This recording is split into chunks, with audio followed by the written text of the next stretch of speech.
The conference room aboard Apex Prime Station was enormous. Lieutenant Daewon Kim stood near the back wall, trying not to look impressed. He had seen big rooms before during his time in the ROK Marines, but this was different. The ceiling curved up into a dome that showed the stars outside. Dozens of alien species sat in floating chairs around a circular table that glowed with holographic displays. Daewon wore his dress uniform, crisp and clean. His hand rested near his sidearm out of habit, though he had been told weapons were not needed here. Beside him, Specialist Hana Park adjusted her tablet nervously. She was the technical expert, here to explain human technology to beings who had been traveling between stars for thousands of years. Ambassador Tae-sung Choi sat at the table, looking calm, despite being surrounded by creatures from nightmares and dreams. There was Velthar, who looked like a giant praying mantis made of blue crystal. Next to him floated Kryn, who was just a blob of purple gas held together in a containment suit. Dozens of others filled the room, speaking in languages that the translator devices struggled to keep up with. "Let me understand this correctly," Velthar said, his mandibles clicking. "You send living members of your species into combat? Actual biological beings?" Taesung nodded. "Yes, that is correct." The room erupted in noise. Aliens chittered, buzzed, and made sounds that the translators could not process. Kryn's gas swirled, in what Daewon guessed was shock. "Barbaric," someone said from across the room. "Primitive," another voice added. Velthar raised a crystalline claw for silence. "Please, let us remain civil. The humans are new to our community. Perhaps they do not understand our ways." He turned his insect-like head toward Tae-sung. "Ambassador, in the Galactic Council, we have not used biological soldiers for over 2,000 years. All warfare is conducted through robotic units, drones, and artificial intelligence systems." Hana leaned close to Daewon. "Did you know that?" she whispered. "No," he whispered back. She shook her head. Tae-sung maintained his composure. "We were not aware of this practice. May I ask why?" A new alien spoke up. This one looked like a slug with too many eyes. "Because we are not savages. Because we value life. Most species in this council produce offspring slowly. We cannot afford to lose our people in warfare. And those of us who do reproduce quickly find it morally wrong to send our children to die.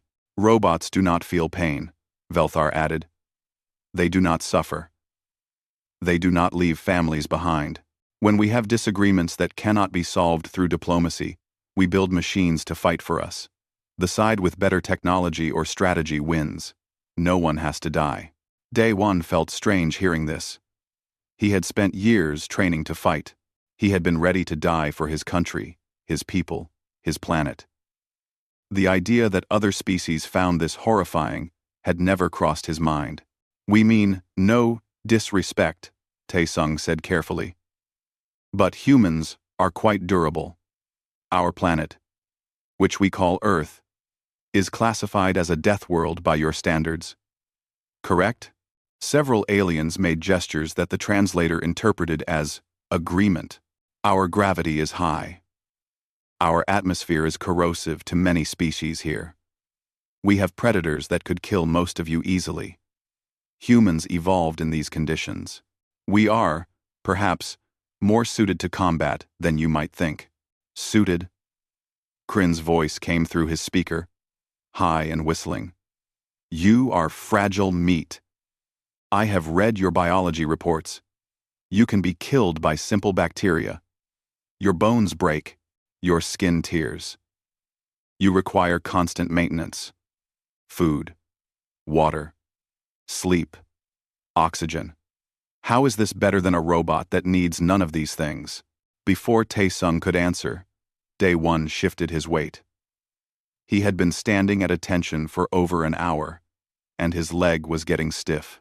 Without thinking, he reached out and gripped the data tablet on the console next to him to steady himself. The tablet crunched. Everyone turned to look. Daewon looked down at his hand. The tablet, made of some advanced alien material, had cracked and bent under his fingers. Pieces of it crumbled to the floor.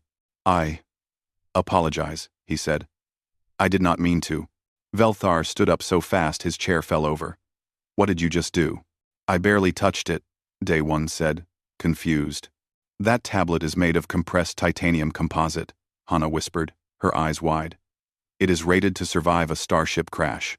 The room went silent. An alien that looked like a collection of tentacles spoke up. "How much can you lift?" "How strong are you?" Day One shrugged. "I can lift about 120 kilograms over my head. Maybe more on a good day. But I am not even the strongest. We have soldiers who can lift twice that." More shocked sounds filled the chamber. "And you can run?" the tentacle alien asked. "Yes. I can run about 20 kilometers without stopping." "In your gravity?" "Yes." "And fight during this?" "If I have to." Velthar sat back down slowly. "Ambassador Choi, I believe we have severely underestimated your species." Taesung smiled slightly. "Perhaps. But we come in peace. We wish only to join your community and learn from you." "That may be wise," Kryn said. "But there are factions who will not see it that way. The Ven Collective has already refused to recognize your diplomatic status. They believe humans are too dangerous to be allowed in council space." "The Ven Collective?" Taesung asked. "A group of militant systems on the outer rim," Velthar explained. "They follow a strict doctrine of machine superiority. They believe organic life is inferior and should be limited in its reach. They will not appreciate a species that fights with living soldiers." Round. Day One and Hana exchanged glances. This first contact was getting more complicated by the minute. "We will deal with that problem if it comes," Taesung said. "For now, we simply wish to understand your ways and share our own." Velthar nodded his strange head. "Very well. But I would advise caution, Ambassador. The galaxy has not seen biological warfare in a very long time. Some species may react poorly to the idea that it has returned." As the meeting continued, Day One could not shake the feeling that they had just stepped into something much bigger than a simple diplomatic mission. In a galaxy where everyone fought with robots, humanity had just announced it fought with flesh and blood. That was either going to change everything or get them all killed. The research station orbited a dead moon near the Kepler Nebula. It was a joint operation between humans and 3 council species, studying rare minerals that could improve ship engines. Captain Jun Lee had been assigned to protect the station with his unit of 40 soldiers. It seemed like an easy job until the alarms started screaming. "Contact!" the comms officer shouted. "Ven Collective. Warships dropping out of hyperspace. Launching drone fighters." June ran to the command center, pulling on his armor as he moved. Through the view screen, he could see the enemy ships. They were sleek and dark, pouring out thousands of small drones like angry bees from a hive. The station's defense robots activated immediately. Council security protocols were good. Hundreds of floating gun platforms and armored drones moved into defensive positions. But June could see they were outnumbered 10 to 1. "Get our people to the armory," he ordered. "Full combat gear. This is not a drill." Sergeant Young Mi-cho was already there, helping Private Hyun-song into his exosuit. The young soldier looked nervous. This was his first real fight. "Stay close to me," Young Mi told him. "Do what I do. You will be fine." Dr. Min-soo Kang rushed past carrying medical supplies. "I am setting up an emergency aid station in Section C," he called out. "Try not to get shot." The first wave of Ven drones hit the station's shields. Energy weapons lit up space like fireworks. The Council defense robots responded with calculated precision, firing in patterns designed by computers. They destroyed many drones, but more kept coming. "They are going to breach the hull," June said into his comms. "All units, prepare for boarding action." The aliens in the command center looked at him like he was crazy. "Boarding action?" one of them asked. It was a small reptilian creature named Slicks. "You cannot fight drones in close combat. They will kill you." "Watch us," June said. The first breach came in the cargo bay. Ven combat drones poured through the hole in the wall, their weapons already firing. Council security robots moved to intercept, following their programming. They formed a defensive line and began trading shots with the enemy. Young Mi led her squad into the bay from the side. Overlapping fire, she ordered. Take out their sensors first. The human soldiers opened fire with their rifles. The Ven drones were fast, but they followed predictable patterns. Young Mi had studied them. During the trip here, she knew they would try to flank left after the first exchange. She was already moving to cut them off before they did it. Hyun, throw a flashbang on my mark, she said. 3, 2, 1, mark. The grenade went off, filling the bay with light. The Ven drones did not have eyes, but their sensors needed a moment to adjust. A moment was all Young Mi needed. She rushed forward, her rifle slung over her back, and grabbed the nearest drone with both hands. The drone was the size of a large dog, made of metal and weapons. It tried to turn its gun arm toward her. She twisted hard and ripped the arm off completely. Sparks flew. She threw the drone into 2 others, knocking them down, then pulled out her sidearm and shot all 3 before they could recover. How? Slicks was watching through the security cameras. How did she do that? Human grip strength, June explained. We evolved to climb and grab. Our hands can crush most materials your drones are made from. More breaches opened across the station. The Ven Collective was not subtle. They wanted to overwhelm with numbers. In 3 sections, they succeeded. Council robots were destroyed or disabled, but wherever human soldiers were present, the drones found something they did not expect. Private Hyun took a plasma bolt to the shoulder. He screamed and went down. Min-soo ran to him immediately, ignoring the weapons fire around him. He dragged Hyun behind a cargo container and started working. You are insane, Hyun gasped. We need to retreat. No, Min-soo said, injecting him with pain medication. We need to hold this position. He sealed the wound with medical foam, working quickly. Besides, the sergeant would yell at us if we ran. Young Mi heard that over the comms, and actually laughed while shooting down another drone. You are right, I would. Hyun shook his head, trying to clear it. The pain medicine was strong. He could barely feel his arm, but he could still hold a gun. He stood up and started firing again. The aliens watching were stunned. He is injured, Slick said. Why is he still fighting?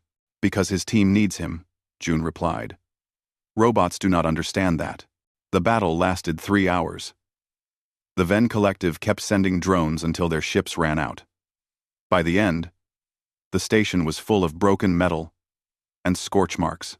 Every Council robot defender had been destroyed, but 38 of June's 40 soldiers were still standing, and they had won. June led a crazy plan in the final hour. Instead of just defending, he took 15 soldiers onto a boarding shuttle and flew directly at the nearest Ven capital ship. The ship's automated defenses tried to stop them but could not predict human piloting. June flew like he was drunk, making turns that would have killed most species from the G-forces. They breached the enemy ship's hangar and stormed inside. The Ven could not believe it.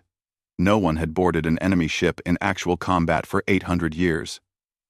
Their internal defenses were minimal. They relied on their drones to fight far away. June's team moved through the ship like they owned it. They destroyed the drone control systems, the power generators, and the navigation computers. 16 minutes after boarding, the entire Ven capital ship went dark and dead in space. When they got back to the station, Slicks and the other aliens just stared at them. You are all damaged, Slicks said, looking at the wounded humans. You are bleeding. You should be in medical care. We will get to that, June said, removing his helmet. But the station is secure. That was the priority.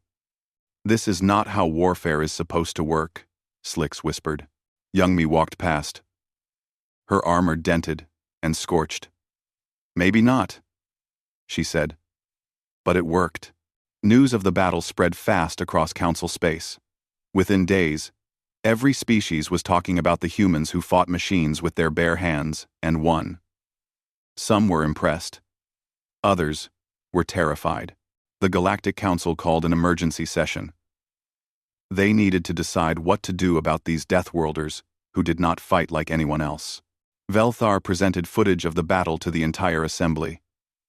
They watched Youngmi tear apart a drone. They watched Hyun fight while injured. They watched Jun's team board an enemy warship like ancient pirates. This changes everything, Velthar said. For 2,000 years, warfare has been predictable, calculable, safe. The humans have reminded us that war can be dangerous again. We must decide if this is something we want in our galaxy. The debate lasted for weeks, but while politicians argued, military commanders across the council started sending quiet requests to Earth. They wanted to learn. They wanted to understand. They wanted to know how biological soldiers could be so effective in a world of machines. And humanity was more than willing to teach them. The military academy on Mars had been modified to accommodate aliens. General Sunjabe walked through the training facility, watching her instructors try to explain human combat doctrine to a room full of confused extraterrestrials. Some had too many legs. Others had no legs at all. A few did not even have solid bodies. Again, Corporal Jiwoo Nam said to a squid-like alien named Tesh, "You need to move without thinking. Your mind should be quiet. Your body should react." Tesh waved his tentacles in frustration. "But how? I must calculate the angles, the distances, the threat levels. My combat computer does this in milliseconds." Jiwoo shook her head. "That is your problem. You are thinking. In combat, thinking gets you killed." "Feel?" Tesh made a bubbling sound. "I do not understand this word." In this context, Sunja stepped in. "Let me try to explain," she said. "Corporal Nam, would you demonstrate?" Jiwoo nodded. She stood in the center of the training mat, relaxed and loose. Sunja gestured to 3 training drones positioned around the room. They activated, their weapons pointed at Jiwoo. The drones fired rubber training rounds from 3 directions at once. Jiwoo moved before the sound reached the watching aliens. She rolled left, came up in a crouch, and all 3 rounds missed. She did not look like she was trying hard. She looked almost bored. "How did she know where to move?" Tesh asked. "She did not know," Sunja explained. "She saw the angle of the weapons, felt the moment before they fired, and her body reacted. Humans can process certain types of information without conscious thought. We call it instinct. Robots have faster reaction times," another alien said. "This one looked like a rock, with eyes. Faster, yes," Sunja agreed. "But predictable. A robot follows its programming. It calculates the optimal solution and executes it. But combat is chaos. The optimal solution is not always the right one. Sometimes you need to do something stupid, something unexpected. Robots cannot do that. Humans can." She pulled up a holographic display showing the recent battle at the Kepler station. "Watch this moment here." Sergeant Youngmi Cho grabs a drone with her hands. Any tactical computer would say this is suicide. The drone can shoot her at point-blank range. But she does it anyway. And it works. Why? Whoa. Wha.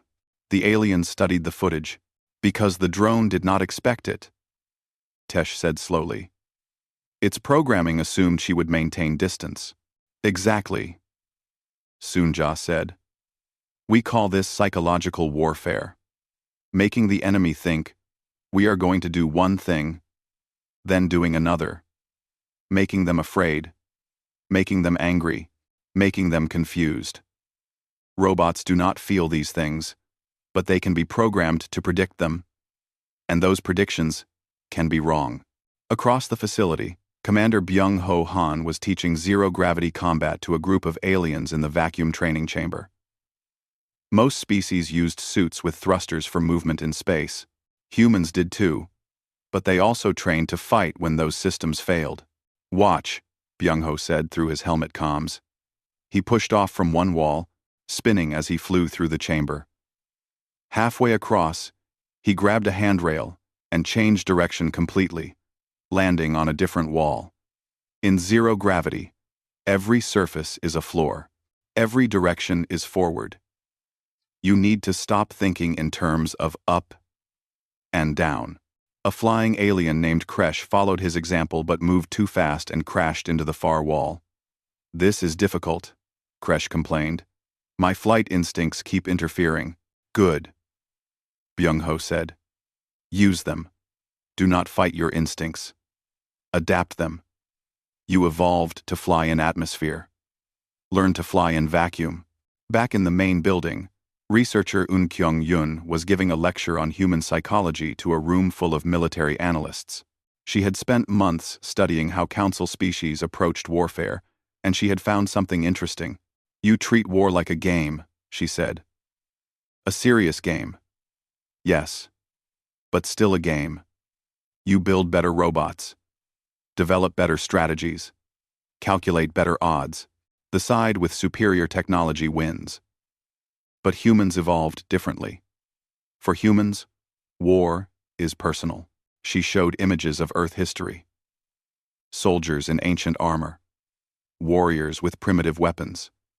Faces filled with determination, fear, and anger. For thousands of years, humans fought each other face to face. We looked into the eyes of our enemies. We felt their blood on our hands.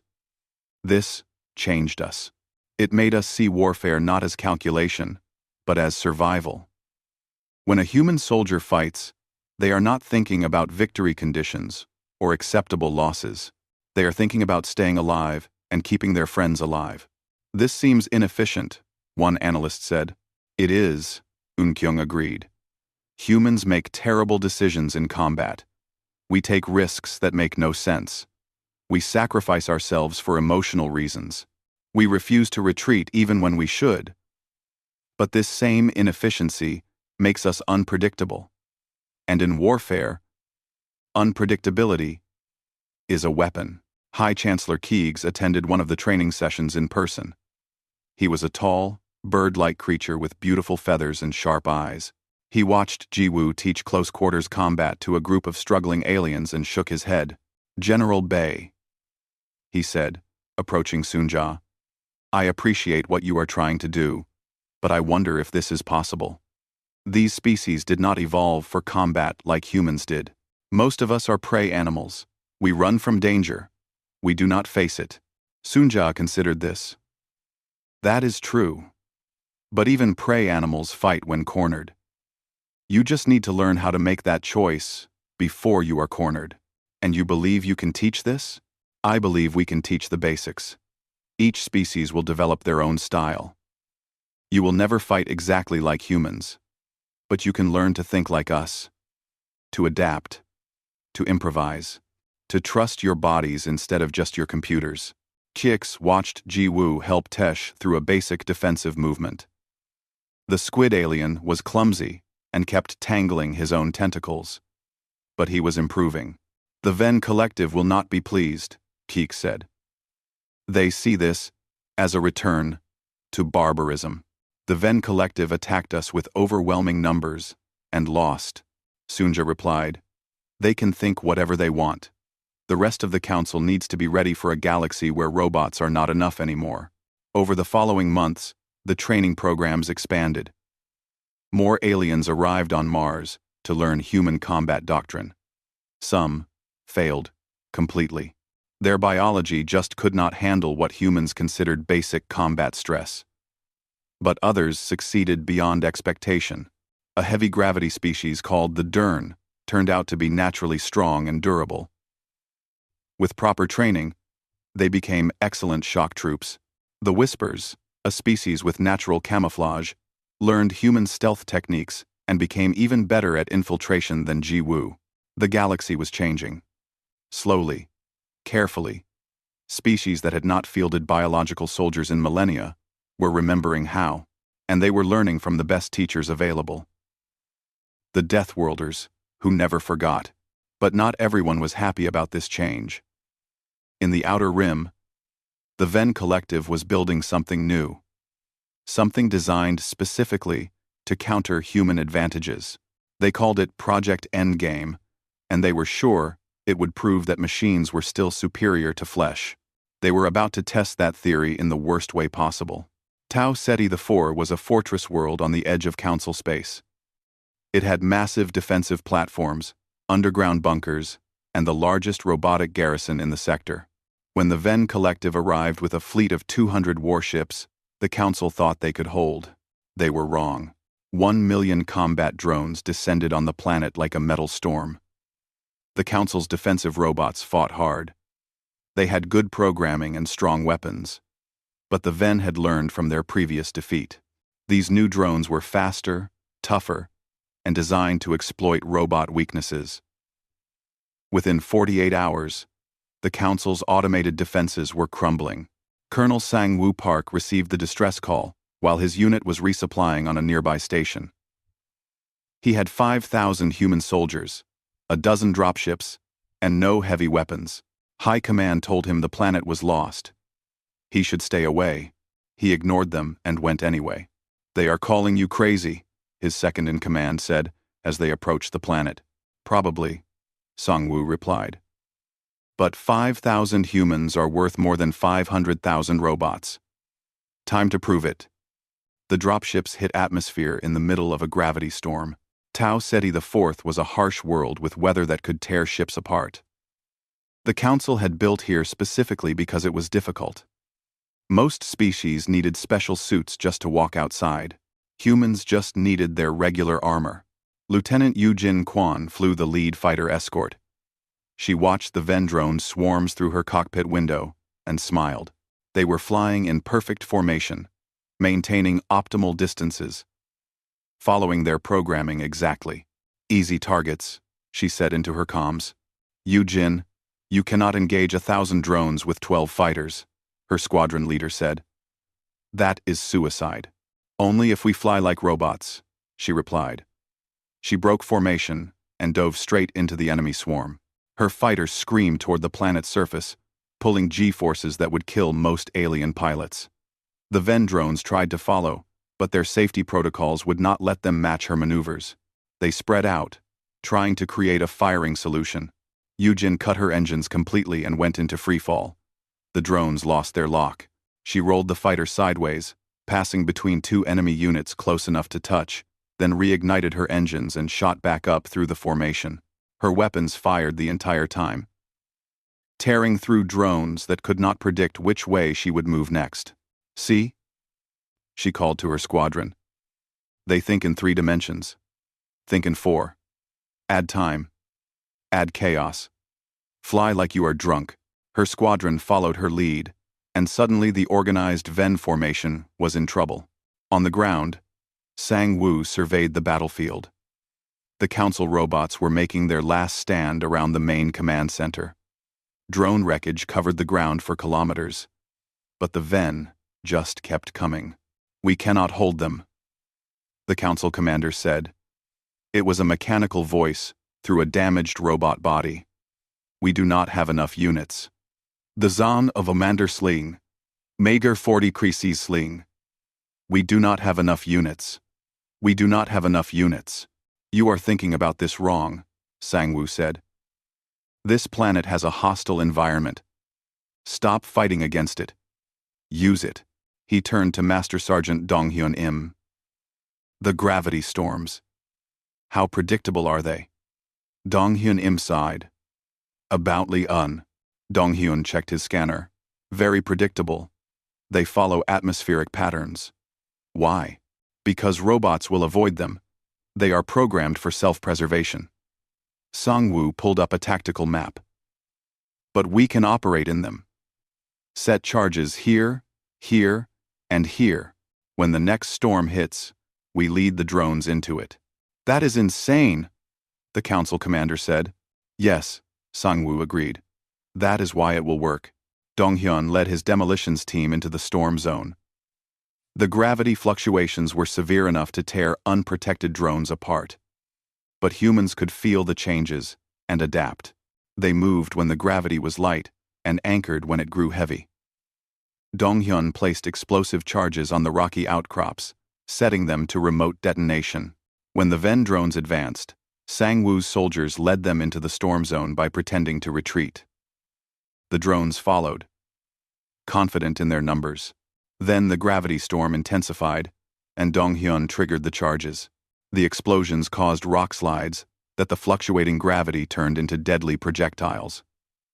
Drones were crushed, torn apart, or flung into the atmosphere. Thousands of them were destroyed in minutes, and the human soldiers just kept moving through it like it was a normal day. At the medical station, Private First Class Soo-min Lee was working non-stop. She had been treating wounded soldiers and alien civilians for 72 hours straight. Her hands shook from exhaustion, her vision blurred from lack of sleep. But she refused to stop. "You need rest," an alien doctor said. "You will collapse." "Later," Soo-min replied, sealing another wound. "These people need me now." A wave of Ven drones broke through the defenses and reached the medical station. The alien staff fled. Soo-min grabbed a rifle and stood in the doorway. Behind her were 40 wounded soldiers and civilians who could not move. She fired until her weapon overheated. Then she threw it at the nearest drone and grabbed another from a dead soldier. The drones kept coming. She kept shooting. When she ran out of ammunition, she used medical equipment as weapons. When she ran out of equipment, she used her fists. The drones calculated that one human could not hold them. But Soo-min did not care about calculations. She just knew that people were depending on her.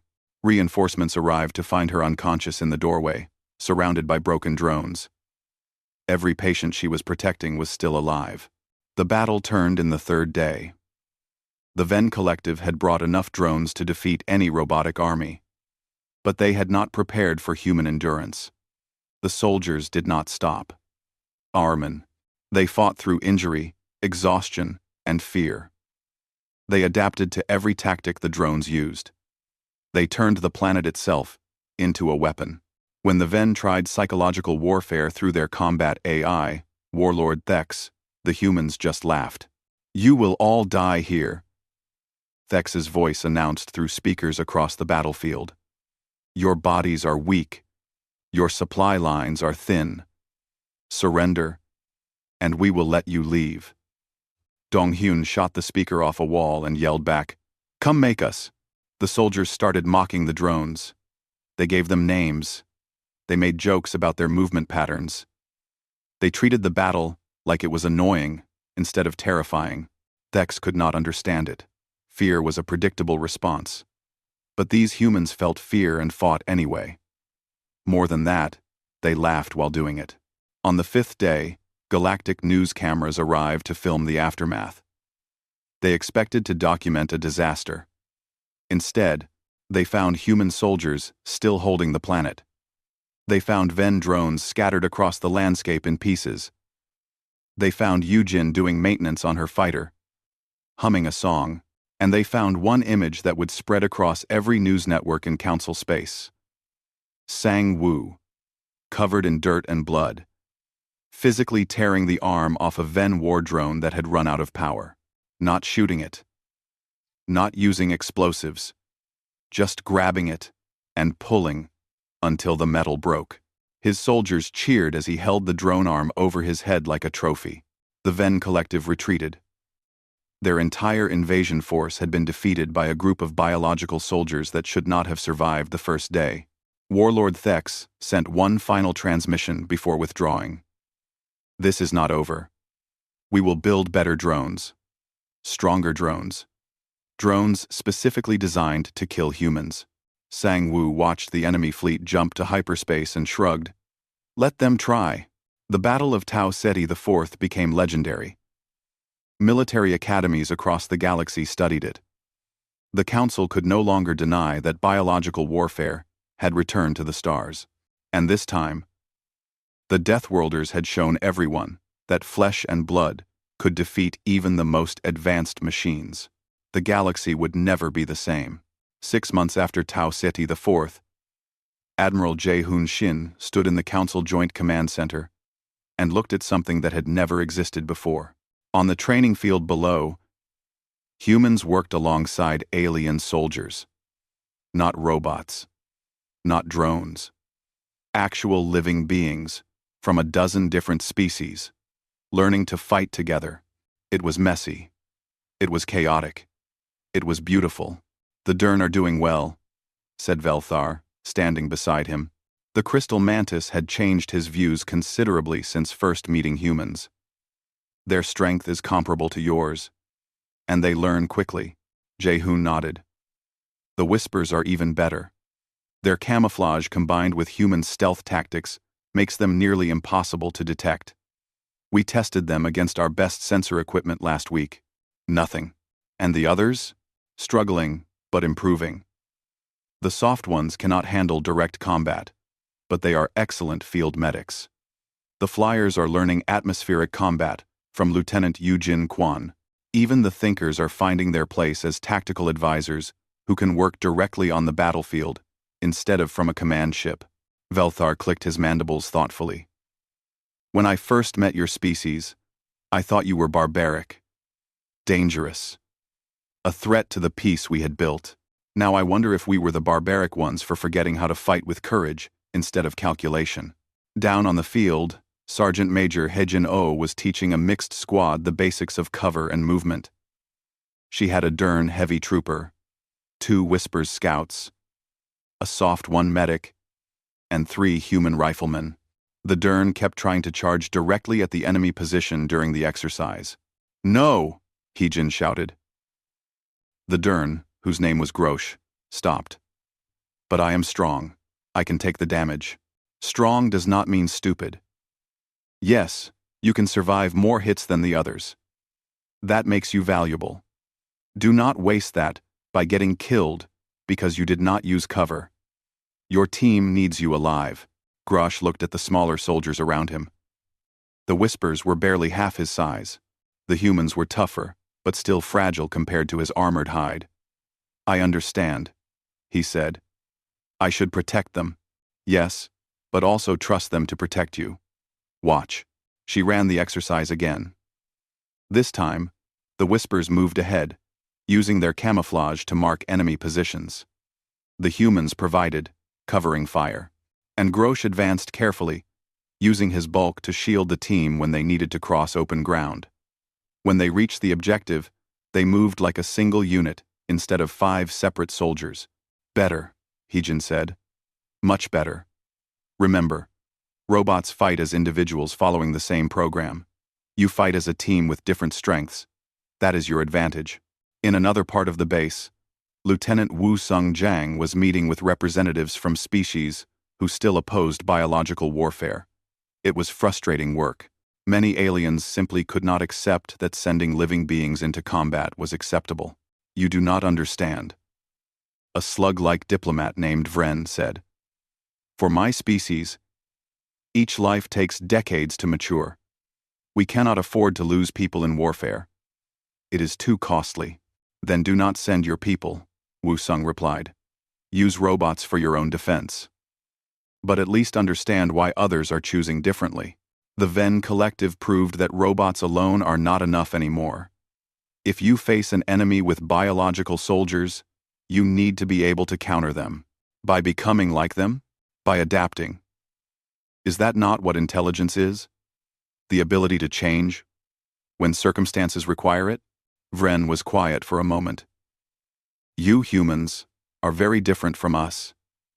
You see death as acceptable. We see it as tragedy." "We see it as tragedy too," Wu Sung said softly. "Every soldier we lose is mourned. But we also understand that sometimes people must risk death to protect what they love. That is not barbarism. That is sacrifice." Ambassador Taesung Choi had returned to Apex Prime for the formal signing of the Hybrid Warfare Doctrine. It was a historic moment. For the first time in 2,000 years, the Galactic Council was officially recognizing biological soldiers as legitimate military forces. Not all species signed. About a third refused, maintaining their robots-only stance. But most understood that the galaxy had changed. Whether they liked it or not, living soldiers were back.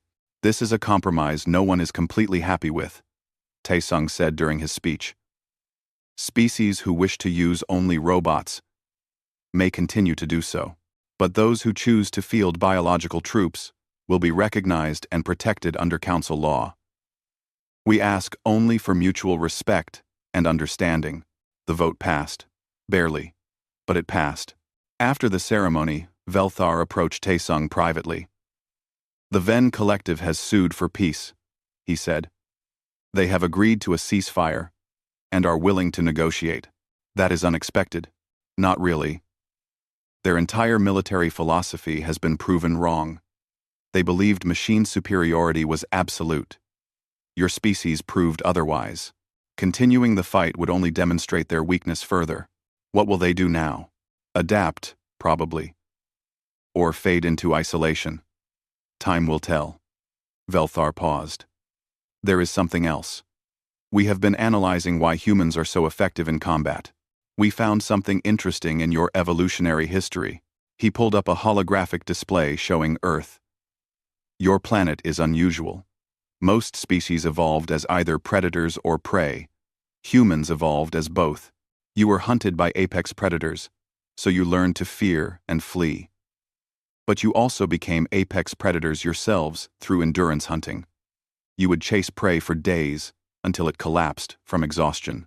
I know this history, Taesung said. Yes, but do you understand what it means?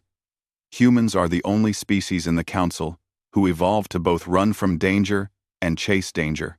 You have the prey animal's alertness and the predator's persistence. Combined with your social cooperation and tool use, it makes you uniquely suited for warfare. Taesung considered this. So, we are not just tough. We are psychologically built for combat. Exactly. Other species can learn your techniques. They can train their bodies, but they cannot change their evolutionary psychology.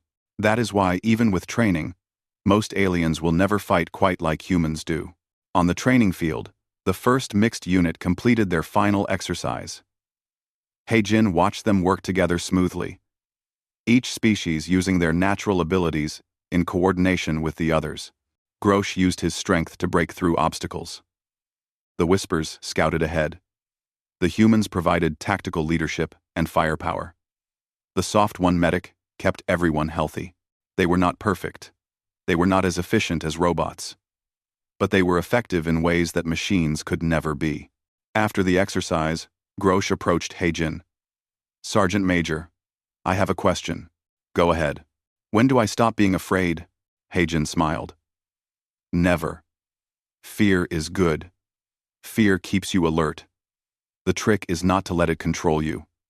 Feel the fear, understand it, and then act anyway. That is courage.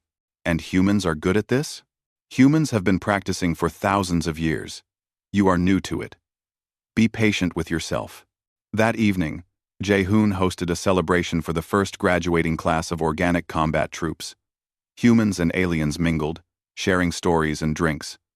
It was strange and wonderful. Species that had never considered fighting alongside each other were now comrades. Velthar gave a speech, his translator making his clicking sounds into words. For 2 millennia, we thought we had evolved beyond physical warfare. We believed that reducing combat to machines made us civilized. But perhaps we were wrong. Perhaps true civilization is not about avoiding risk, but about choosing what risks to take and why. The humans have shown us that there are things worth fighting for with our own hands. They have reminded us that courage is not just a calculation. It is a choice. Quote, the room erupted in various alien forms of applause. Later, Jae-hoon found Sang-woo sitting outside, looking at the stars. The colonel had been decorated for his actions on Tau Ceti IV, but he did not seem interested in the celebration. You did well, Jae-hoon said. We lost 62 soldiers on that planet, Sang-woo replied. I remember all their names. That is why you are a good commander. Robots do not mourn their losses. We do. That makes every victory more precious, and every loss more meaningful. Sang-woo nodded slowly. Do you think the galaxy will accept this? Really? Accept it? Some will. Some will not. But we have proven that biological warfare is not just barbarism. It is strategy, courage, and sacrifice. That is a lesson worth teaching. In the following months, more species began training organic soldiers. Some failed. Their biology or psychology simply could not handle combat stress. But others succeeded, developing their own unique approaches to warfare that combined their natural advantages with lessons learned from humans. The galaxy was changing. And on every battlefield where biological soldiers fought alongside machines, they carried forward a simple truth that humanity had never forgotten. Sometimes, the best weapon is the warrior themselves. Not because they are stronger or faster or more efficient than robots, but because they can choose to stand and fight when logic says to run. That choice, more than any technology or tactic, was what made them dangerous, and that was what would keep them free.